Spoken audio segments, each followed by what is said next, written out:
రొయ్యల ఫ్రై సింపుల్గా చేసేసాను చూసేయండి. ముందుగా ఉప్పు పసుపు వేసుకొని బాగా వాష్ చేసేసుకున్నాను రొయ్యల్ని. తర్వాత ఒక 3 ఉల్లిపాయలు 2 పచ్చిమిరపకాయలు కట్ చేసుకొని వేయించేసుకున్నాను. బాగా ఫ్రై అయిన తర్వాత ఇలా రొయ్యలు పక్కన పెట్టుకున్న రొయ్యలు వేసేసుకొని కొంచెం నీళ్ళు అన్నీ పోయేంత వరకు అవి ఉడికించుకోవాలండి.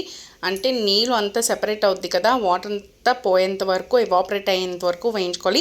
తర్వాత ఉల్లిపాయ అల్లం వెల్లుల్లి మసాలా పేస్ట్ అయితే వేసేసుకున్నాము.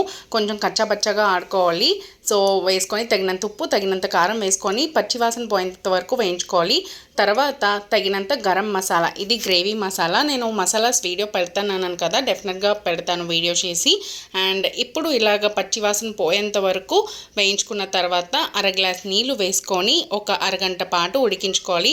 అరగంట పోయిన తర్వాత మంచి కలర్ మంచి టెక్స్చర్తో ఇలా గుమ్మగుమ్మలాడే రొయ్యల ఫ్రై అయితే రెడీ అయిపోయింది. సో చాలా ఈజీ కదా, మీరు కూడా ట్రై చేసేయండి. And please subscribe to our channel. Bye.